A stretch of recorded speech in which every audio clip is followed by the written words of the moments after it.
Hello and welcome to my Halloween special.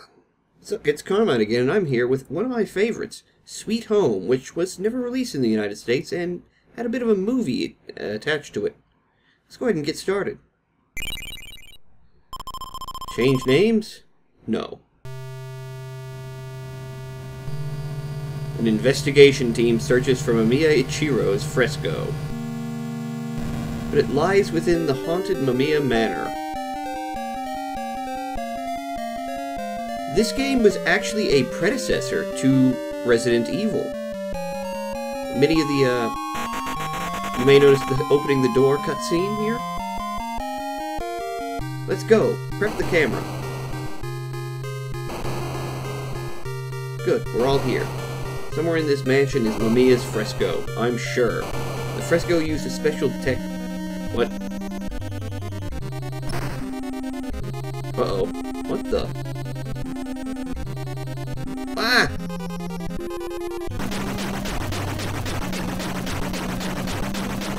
Cave in?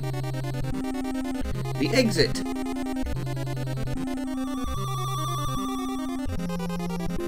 Fools! Those who defile my home shall feel my wrath. What's going on?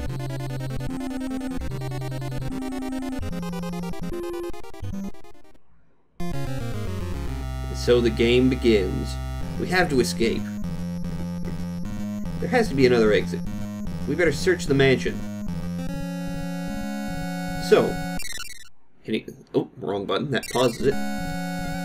So here we have our team. Kazuo, Akiko, Taro, Asuka, and Emi. All of these were characters in the movie. And you may notice level. This is an RPG. It's an odd combination, but it is a horror RPG.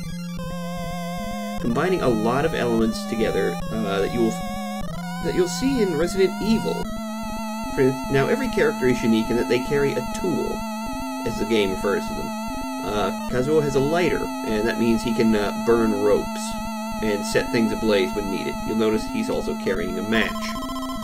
Also, remember, we each have our own tools. Now, this is a translation, a fan translation. So the English may be a little spotty in places, but it's a damn sight better than, say, the Final Fantasy Legend 2. So here's another mechanic. We can team up with our party members. We're not allowed to travel as one big group. No more than 3 people at any one time.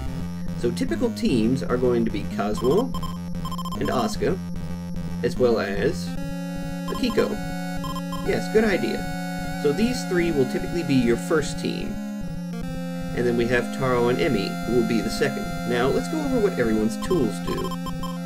Taro has a camera, and that is needed to reveal certain clues throughout the game. Emi has a key, and that's used to open doors. We've already been over what Kazuo is carrying.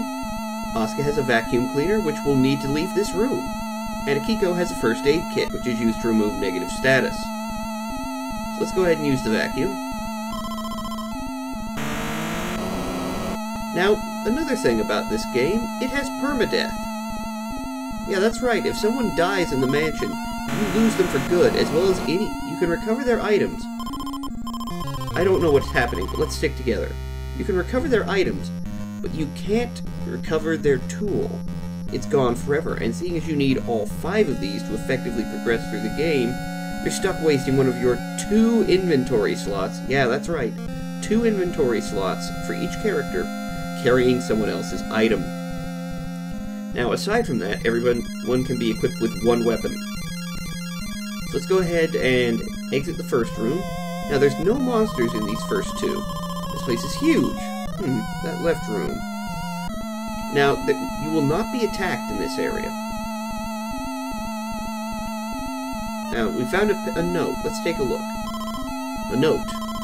Takashi, the next fresco is across and on the left. Be careful. So, there are others like us. Frightening. Yeah, we're not the first team to come in here. So let's switch over to Taro. And the battle mechanic is very interesting. I will show it to you guys when we get a chance. Let's go ahead and open this door. Used key. And now, we get a door opening cutscene. look familiar. Let's go ahead and switch over to Kazuo and his team. Inside, we have a supply room of sorts and a fresco. Let's look. Welcome to my home. Photograph my fresco, for therein lies a clue to the way out. Sir Michiro. And that must be the fresco. I'm butchering that name, I'm sure. What's this? A fruit knife. That's a weapon. We're going to give that to Kazuo. And this is a tonic. Now, here's the thing. It's very difficult to grind in this RPG if you don't know what you're doing, because there's no place to rest. There's no bedroom for you to duck into and take a nap. There's no magic healing fountains. Your only way to recover health, and essentially what amounts to MP, is via a tonic. So we're going to give that to Akiko. Took the tonic. And this is a wax candle. Now we need that so we can see in dark areas. Let's get Taro in here. Now, here's the thing. There are a grand total of 21 tonics in the game. If you know what you're doing, you can use them to restore your entire party's health whenever you're in a pinch. And if you're smart, you'll only use them in combat, and I'll show you why later. So this is the first fresco. Now, it said to photograph this, so we're going to use Taro's camera. Letters appear. 1-6. My 3 frescoes will solve a puzzle. Now these are grouped by date. So we're going to move on.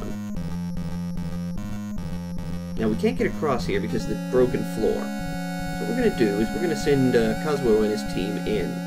Now, when you're traveling, you generally want to keep the 2 teams relatively close, no more than a screen apart.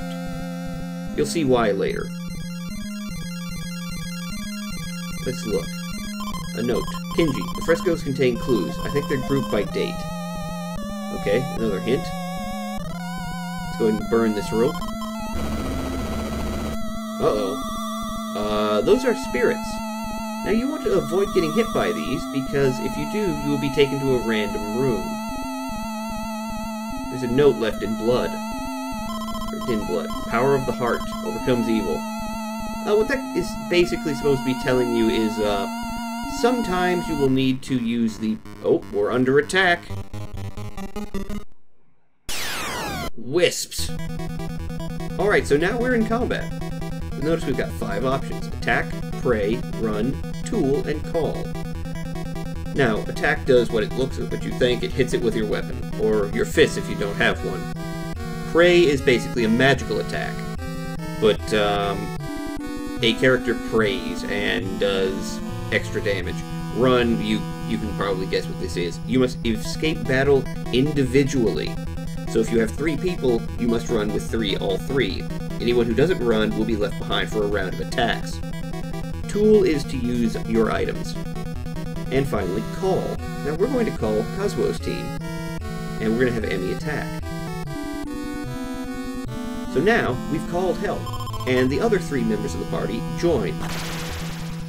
Wisp shot fire. Asuka took 3 damage. Now, here's one of the things. Your tool, we're going to, if you use an item, say a tonic, in combat, it affects everyone who is in the battle, as opposed to just affecting the group you're with. So that is one of the reasons why you want to save them for combat. Everyone's swinging for 1 damage because most of them have no weapons. Ow. But the ones that do have kind of crappy weapons, like a fruit knife. Wisp defeated, 2 experience. Now then, if you'll, you don't know how much experience you actually have at any given time because you can't check your stats. Now you'll notice, let's go over these stats.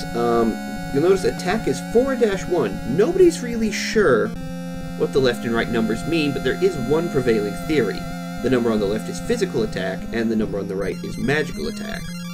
So whenever you're dealing with non-physical enemies, like say the wisps, you'll notice we were doing pretty routinely 1 damage to them. Life is at 140 is out of your max. Prey points is out of your max as well. And then you have your items carried and weapon. So we're going to send we're going to take a look at this skeleton. A skeleton. Okay, we're going to need one of these planks of wood. Now, you'll notice these look kind of ramshackle. They're kind of busted up. Oh, hey, another knife. What's this? It's a silver knife. We're going to give that to Emmy. Now we're going to move our other team. Uh-oh. Another attack. What's it by? Wisps again. We're going to call for help. Now here's the cool thing. You can't be attacked while you're traveling to help your team. So it's a good way to get some distance. Shot fire for 3 damage. The early enemies are not very threatening. Notice Emmy did 4 damage there with the silver knife. Emmy has 5 non-physical attack, though. So this does lend some credence to this theory.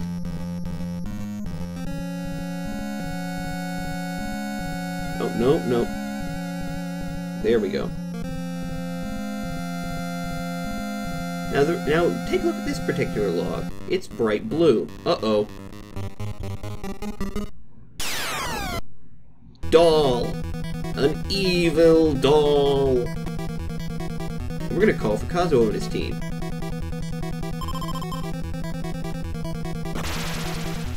Evil doll glare, no effect. Okay, so the evil doll's glare will cause a condition called stun, I believe.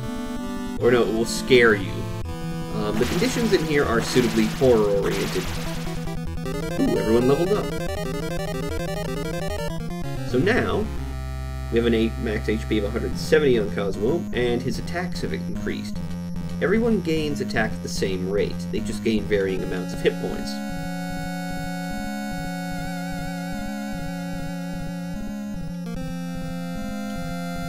Let's see, now we're going to put this log into, or this piece of wood into Kazuo's inventory, because this one will never break. Uh-oh, it's dark in here. Better use that wax candle. I can't use the lighter for some reason. Let's look. A note. One fell down, but was pulled to safety. What does that mean? A chasm. If only we had a bridge. Well, thankfully we do. We used the piece of wood. This piece of wood never breaks. This feels dangerous. Better team up for safety. Let's look. It's an oak spear. Now, the male characters cannot wield spears, the female characters cannot wield axes. I'm assuming this was a ham-fisted attempt to deliver a form of diversity in weapons. We're going to give Asuka the oak spear. But getting over there is a bit difficult. Let's take the wooden paneling there and make our way back.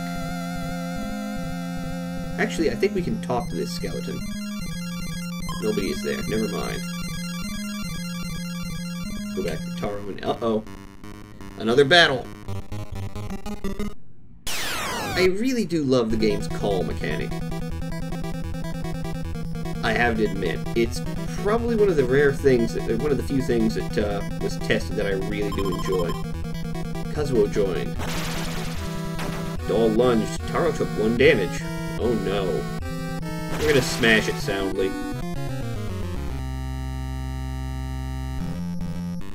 Uh-oh, another battle? Jeez! We just had one! Is there just a collection of evil dolls around here, just lying about? I mean, I'm not going to complain about the experience, but I'm being attacked by a collection of dolls. Although the way it's blinking is a little unsettling. Alright, everybody. This will be the end of the first episode, and I think we're going to switch up to 30 minutes from here. Just wanted to give a little primer, and then we'll move on to bigger episodes, because this is a pretty long game, and I'm going to break my usual 15-minute rule. See you in the next episode.